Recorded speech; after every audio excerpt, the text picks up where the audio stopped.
This morning we're going to try and think about the meaning of the book of Judges. And if we have time, we'll start the book of Ruth.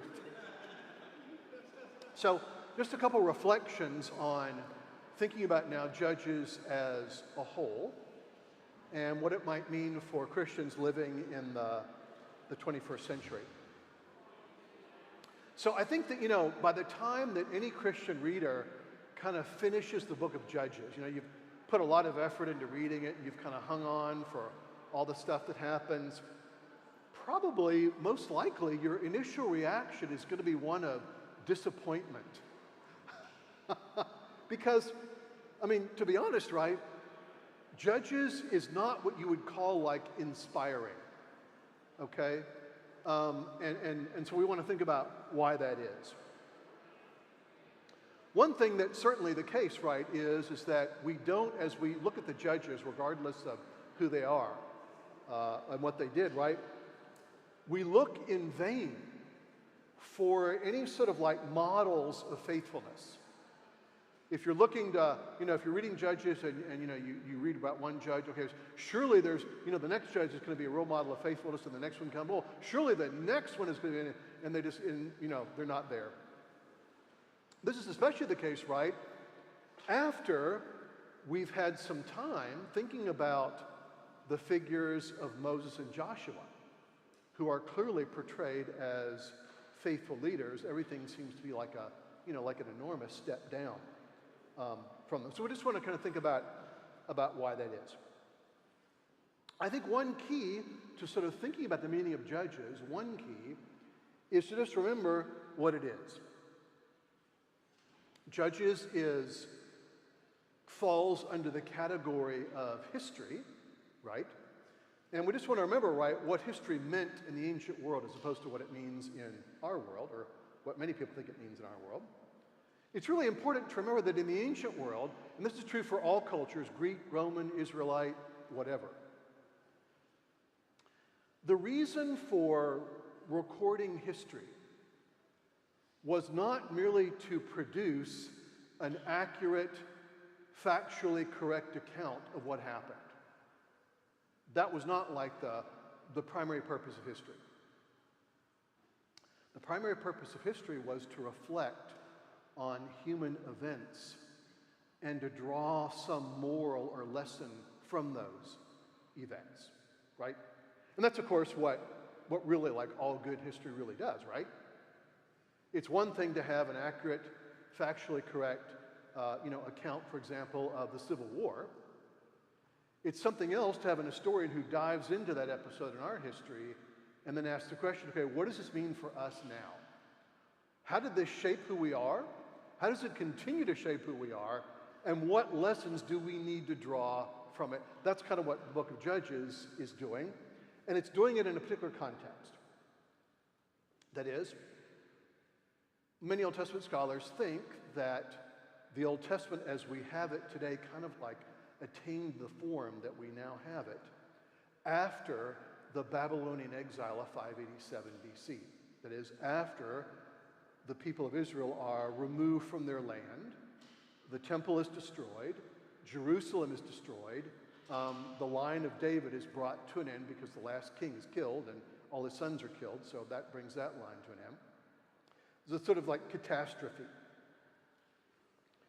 And one of the things that Judges is doing is it's now looking back on the history, the past history of Israel in light of what happens in 587 and trying to make sense of all that. And one of the things that it says, I think this is really important, is that, there are many visions of history of anything, right?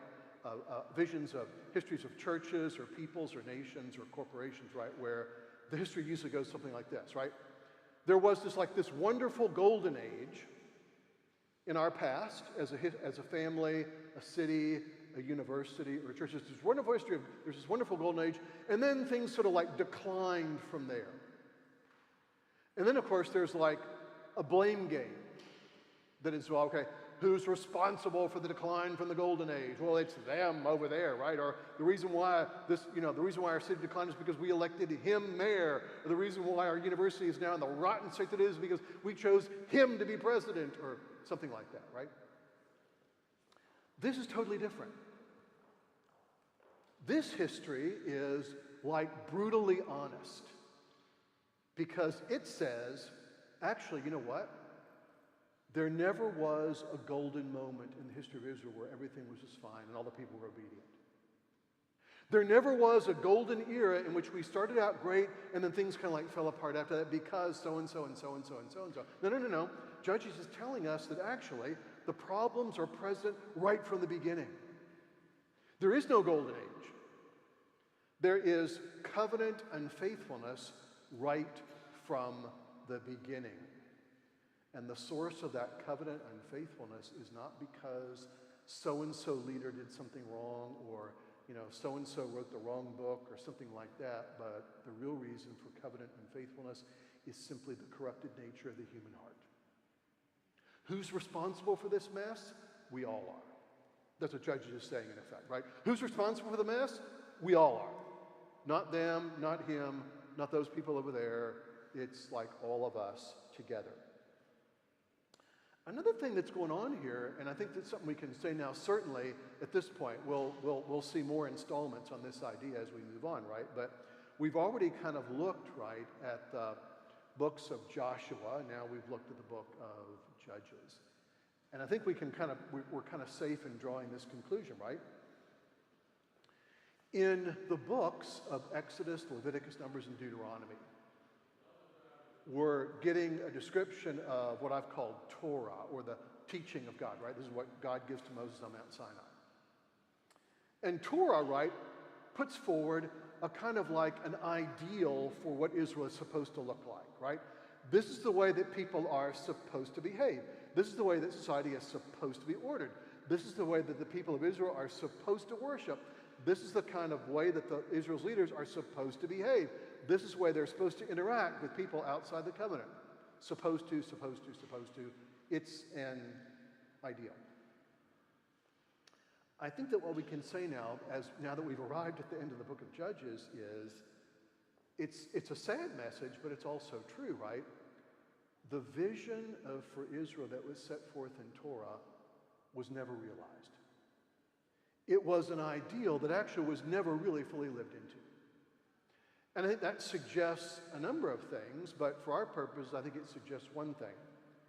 It suggests that the reason for the fact that the idea was never really realized in Israel's past was that the idea was always pointing forward to something else that was lying ahead. I think that's a really important way of kind of looking at the Old and New Testament. It would be possible, right, to read the Old Testament and go, oh my gosh, I got to the Old Testament and the ideal of Israel was never realized. This is like a real downer. And then you're in a bad mood for like the next 3 days. That's possible. But I don't think that's the intended message, right? I think the intended message is that by the time that we actually get to the end of the Old Testament, we kind of have a story that doesn't yet have a conclusion. And that's because the conclusion is off coming in the future at some point, right? It's sort of telling us, whoa, wait a minute, hold on. The conclusion hasn't come yet, so you need to be patient and wait. So I think that's one thing that we certainly see. Now, another really important lesson of the book of Judges, and I've tried to emphasize this at different points, has to do with worship. So you may remember, what was it, maybe 10, 15 years ago when we were looking at the book of Leviticus? Remember that? We spent some time walking through the patterns of worship that God gave to his people. And I spent some time kind of walking through that. And now I think we're in the position to sort of benefit from some of that look, right? There's a really important lesson here, I think, that we don't want to overlook, and the lesson is this. For the Old Testament, and I think it's right on this point, for the Old Testament, human beings are inherently worshiping creatures. That is, it's part of human nature to want to worship something. That's not something that our secular culture somehow is going to iron out of us. Rather, human beings are inherently worshiping creatures. If you're interested in this, the fancy Latin name for this feature of human nature is Homo adorans. Human beings as worshipers, as adorers, right? We are fundamentally adoring creatures, and we will adore something. And the lesson of Judges is this. Either A, we will adore the one true God, or we will adore something else. And modern secular Western culture hasn't sort of changed that in any way, shape, or form. It's just given us other things to adore. That is, I think the book of Judges would want us to see that while the temples of the various gods and goddesses have kind of like disappeared, there still are secular gods and goddesses that people worship. There are things like strength, security, power, wealth, ego, career. It goes on and on and on, right? We will worship or adore something. It'll either be the one true God or it will be something else. And here's the other point. If we worship anything else than the one true God, it will be destructive.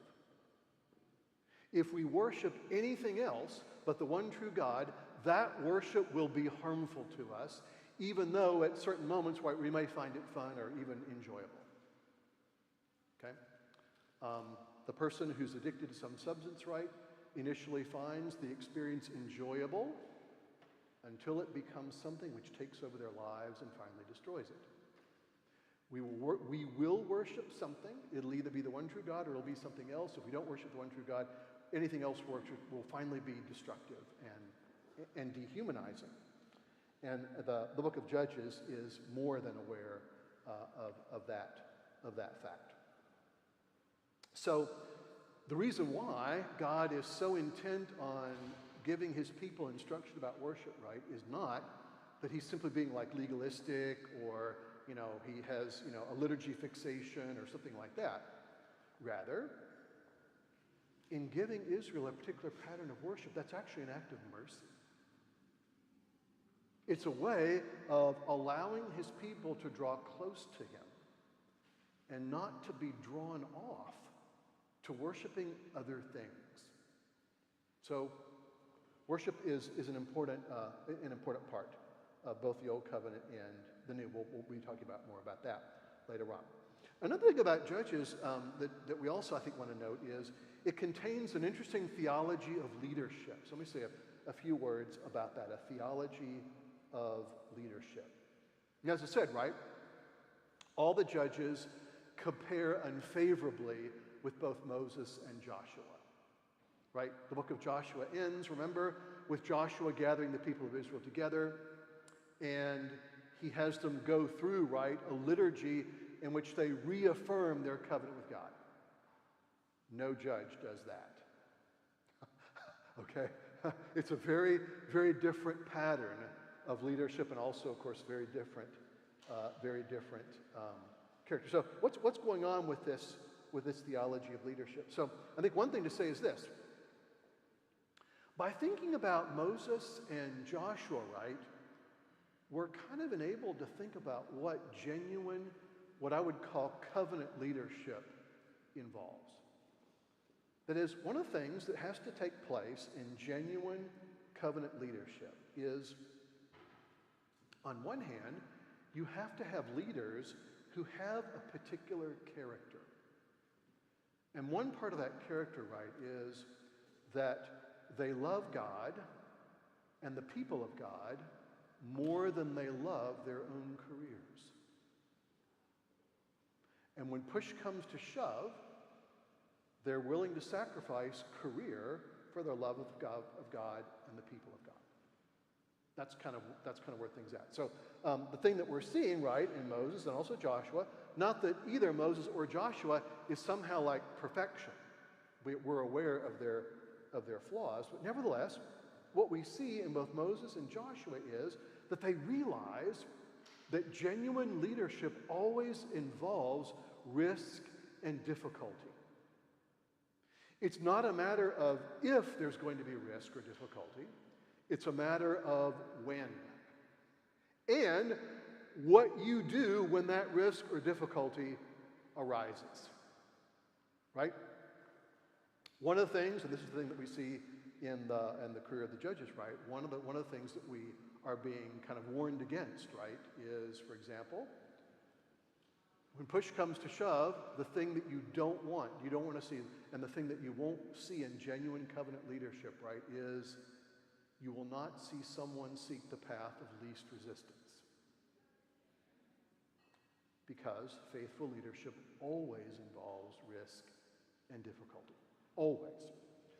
And we see an absence of that in the Judges.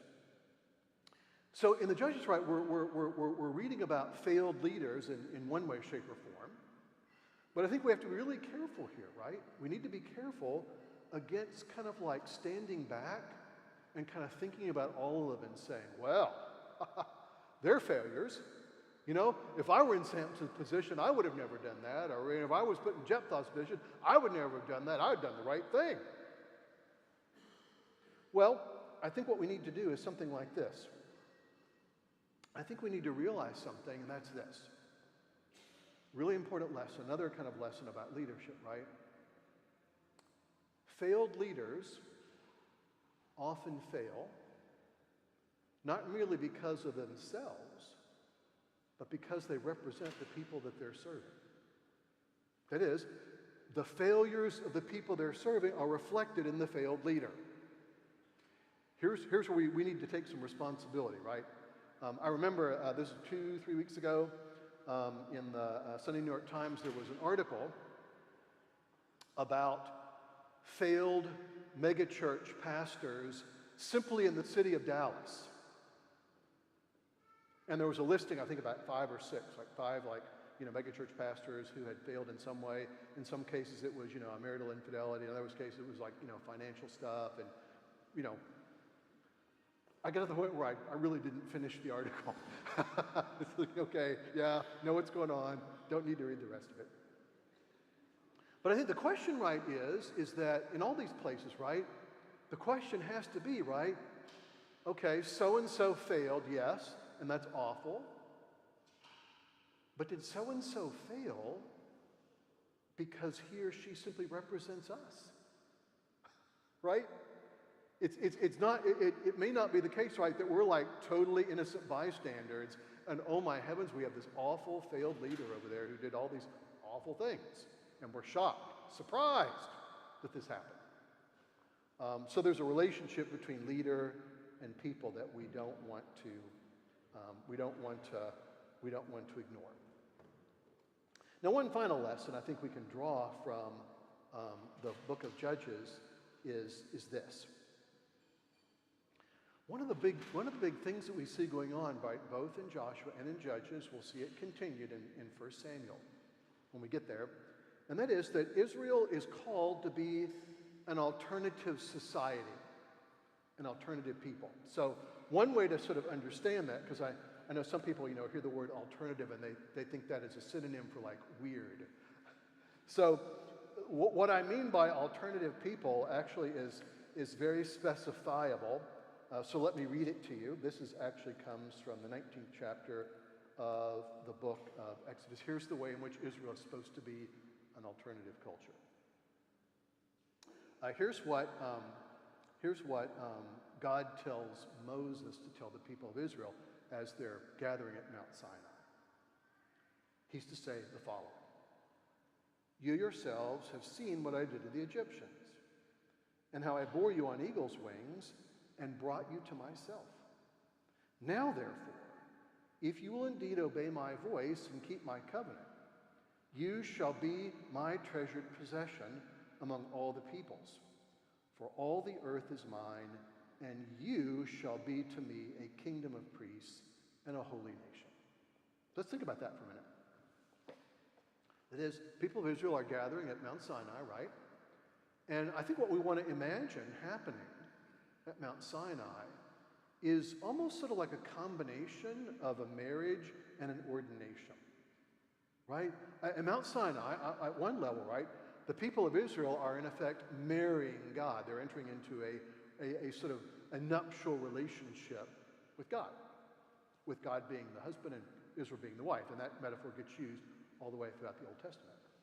At another level, it's also an ordination, right? Because God is like consecrating the people of Israel and in effect saying to them, okay, the reason why I am calling you aside, the reason why I'm setting you aside, the reason why I'm giving you this covenant, the reason why I'm going to settle you in this land, the reason why you are going to like look and live differently than other people around you is not because I think that you're like really, really great people and I'm patting you on the back.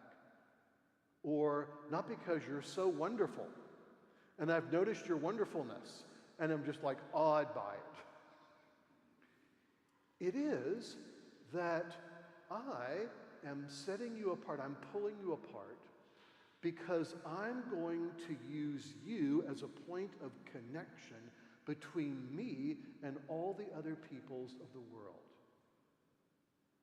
And if you totally blend in with what's around you, no one's going to notice, right? If you look just like everyone else, no one's going to notice that you're the point of contact, right? Kind of interesting little thing. This is a number of years ago when we were in the process of kind of looking at designs for this building. And of course, you know, there are multiple ways you could design a church building, right? As you probably know. I was really interested to find out that right about that time when we started the design process, there was an article in Christianity Today, which it was the result of a survey that was done among sort of like non-Christians. And they showed people pictures of various buildings. And, you know, the one was, you know, a building that kind of looked like, you know, like your average public high school, which was a church, actually. There was another building that looked like, kind of like a bank, but was also a church, actually. There was another building that looked kind of like your average office building, and that was a church, too. And there was kind of like this Gothic sort of looking building. And so the respondents were asked, okay, which one of these buildings, in your mind, like really like is a church? And like 75% chose the Gothic building. Why? Because it stood out. It didn't look like a school or an office building or a bank. In effect, right, the building in effect said, this is a church. And if you walk in the door, you will know what to expect. That's kind of what's going on here with the people of Israel, right? They're to stand out and be set apart. So one final thing, we'll start Ruth next week because we're just about out of time. One other thing I think that we want to think about here, and that's this. Navigating the boundary between sort of like, you know, covenant people and society has always been difficult, right? In effect, you know, I think one could write like a whole history of the church on that theme, right? The whole history of the church basically has been this endless balancing act and argument about how it is that God's people should be related to the culture and peoples around them, and hint, hint, that argument hasn't been settled yet. Just wanted you to know. But I think, you know, in the midst of all that, right, there are helpful things that we can make use of that will make that process at least possible, if not easy. And one of the things is this. One of the things I think that's really needed, and this is, I think, a big theme of Judges, one of the things that's really needed in kind of drawing these boundary lines, right, is it's not just simply a matter of like talking about things or of like labeling other people. Those people are secular people and we don't like them. Something like that, right? The real thing, the really important thing, right, is the spiritual discipline of the people of God. That is, what's actually shaping our hearts and our minds. That's where the point of difference really becomes important. And that's actually where it starts in a fruitful way, right? It's very easy to kind of talk about different people and what you don't like about them, and they're going in the wrong direction, and that may be true and all that, you know. But when it comes down to it, right, the really, really important thing that sort of, you know, allows God's people to stand apart is how their hearts and minds have been formed. That enables them to kind of make like proper and wise judgments about things. And noticeably, right, that's the thing that's missing in the book of Judges. So, you know, whenever we read the book of Judges, right, we don't want to kind of, once again, you know, kind of step back and say to ourselves, well, you know, those people obviously were stupid, didn't know anything, and, you know, if we were in that story, we'd be really, really different. That's where we need to remember, right? Rembrandt's painting of the stilling of the storm. Rembrandt rendered, you know, this beautiful painting of the story of the stilling of the storm on the Sea of Galilee. Remember, and the interesting thing about the painting, right, is as you look, there are 14 people in the boat, or 13 people in the boat. No, 14 people in the boat. There's Jesus, the 12 disciples, and there's one other person. And if you look hard enough, it's Rembrandt himself. And his face is just as terrified and frightened and overwhelmed as everyone else's. And there's kind of like a little lesson, right, in that. Writing yourself in the picture. Well, next week we'll start the book of Ruth. We'll take a look at the first chapter, which kind of gets the story off the ground, and we'll go from there.